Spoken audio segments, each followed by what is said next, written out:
Oh man, so news coming out, man. They got, Jesus. So I am drafting from the 4th position in my fantasy draft. It is not for another month. I know a lot can change, but I'm already tilting. Can't even decide what I want to do. I don't know if y'all are in this boat too. You keep watching the news, checking out, but now you got Todd Gurley. So you got Todd Gurley news coming out that he's going to practice on Saturday. Dude just came off a monster season. I mean, in 2 years in a row, he's been just a stud in McVay's system. I mean, so, yeah, do you have his knee concerns? Yeah, he's got knee concerns. But here you are, okay? I know in my draft, I know the guys I'm playing. Okay, I'm in a full PPR. And so tell me what you would do. Think about it, like, what would you do if you were drafting, like, right now, or even, I know, injuries can occur in the next month. But all right, so I'm in the 4th position, full PPR, 12-team league. I know off the board is going to be Saquon, Zeke, Kamara. That order, I know those 3 guys, talk to them. 2 of them are fans of the teams, and the other guy is taking Saquon. He might pull a zinger on me and take Christian McCaffrey. He might be lying to me. I don't know why, because I can't affect his number 1 overall pick, but sometimes he does because he doesn't trust me because I'm so good, is what he tells me. He doesn't want to give me any advantage, is what he tells me, to letting me know what my 4th pick is going to be. I'm like, dude, I can't affect anything, man. I was like, it's your pick. Just tell me what you're going to do. You're the number 1 pick. So okay, here you go. Your 4th pick, full PPR, and you're staring down Christian McCaffrey. I don't really know if I trust Christian McCaffrey. I don't. He just wasn't. I look for consistency. I look for games. Every game the guy's playing, I look for him to have 15 plus points. That's my goal right there, right? And McCaffrey had so many games last year where he had, he did blow up. Don't get me wrong. He had a great season, blew up, but he didn't have as many games as I would prefer him to have over 15 points. I think he had like 4 games where he didn't have over 15 points. Well, that's 4 losses I could have, and if those all come at the end of the year, I'm out of the playoffs, right? So that's kind of what I look at, and then now I'm staring down Lev Bell, right? Okay, you got Lev Bell. The guy would have been number 1 overall last year. Man, maybe a Gurley.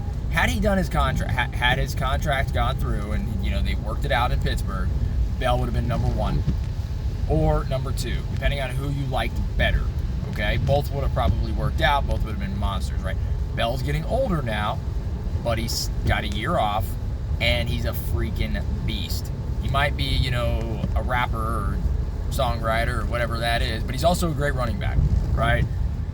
Then you got Gurley. Oh my gosh, and if he practices Saturday, now he's in the mix. If he starts to get the hype train going, right? So now you got Gurley that's available. He's got injury concerns. So then you've got Melvin Gordon, contract concerns. Now I'm going to try to steer clear of any contract concerns. If you got a contract stipulation when my draft comes, which is on I think August 27th, I ain't picking you. I don't care. I don't care if you're Zeke. I love Zeke. I think he's probably the number 1 this year. In my mind, if I was taking number 1, I would take Zeke if he had a contract signed. Somehow, for some reason, the Cowboys are dicking around with that, and they're going to talking about how they're going to sign Amari Cooper to an extension. But then you've got Zeke, who's, probably their best player, albeit, maybe not off the field, but on the field, probably their best player, arguably is the best player. And I don't know what they're doing screwing around with him, man. So if I was him, I would hold out too. So it's just the way I would do it. But so I'm staring down those guys there. I'm not taking a wide receiver. It's not even an option. But so you're looking at it. If you were in my position, who would you take? Christian McCaffrey, Zeke, Bell, Gurley. Those 4 you got to no, not Zeke. Shit. Christian McCaffrey, Lev, Melvin Gordon, and Gurley. Those 4, you got to choose one of those 4. That's tough. That's why I usually draft in 7th or 8th. I let everybody else make that decision for me. I don't want to stress over those decisions. That's too big a decision for me, man. I mean, that is I have been burned before several times. I've had the number 1 pick, taking Adrian Peterson, and he blew his knee out. That sucked. That being said, I had him the following year when he got back and recovered from his knee injury and won me a championship off his 2,000-yard season. So bittersweet. Still, Adrian Peterson. I still love Adrian Peterson. He's freaking awesome. He's a beast. Then I had David Johnson. The year that the first game of the season, he break his wrist, I think, out for the entire season. That sucked. I actually still end up winning the championship game because I go running back heavy, and I actually beast moded all the way through that.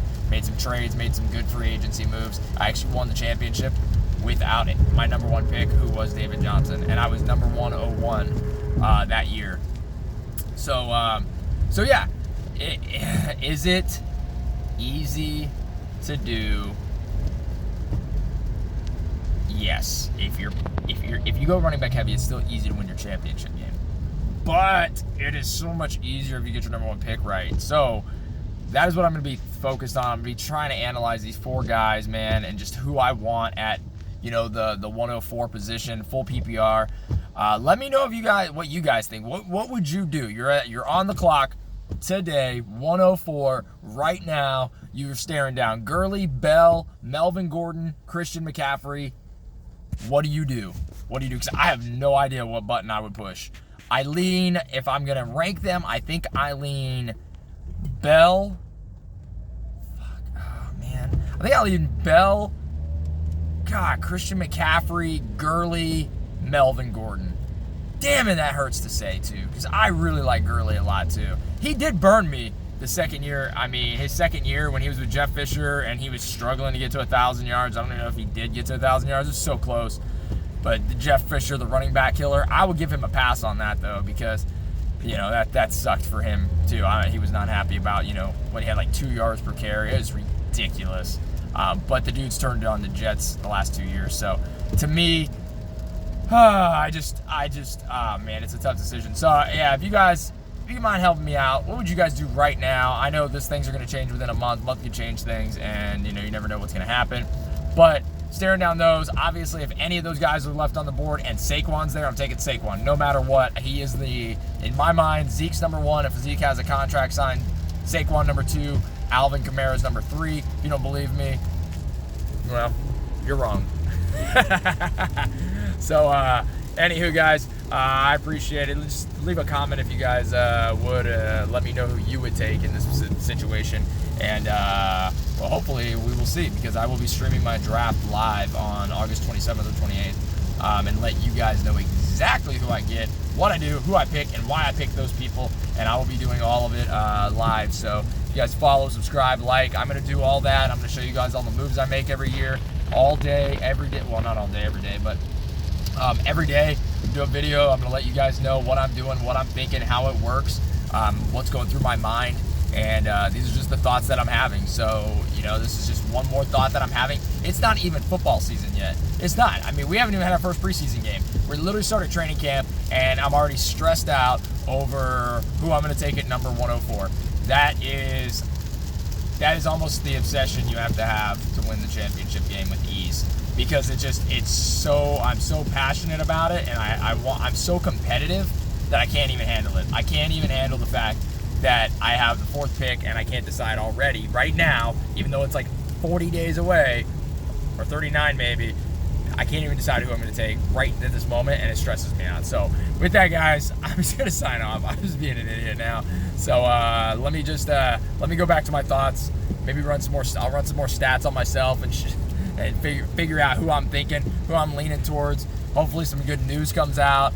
Hopefully some news comes out that helps make my decision. Like, obviously Gordon's out if he ain't getting a contract, and if they're limiting Gurley, I'm not picking an injured guy, so it would leave me CMC and Bell, and hopefully I get to see something from the two of them from now till that time I draft that tells me who to go with. So it is what it is. But anyways, guys, I'm gonna get out of here, and I appreciate y'all looking and listening in. Oh man, there's an accident up here. Oh snap, it's raining bad. So hopefully these people are okay. There's you guys can see up here. There's a lot of crazy stuff going on up here.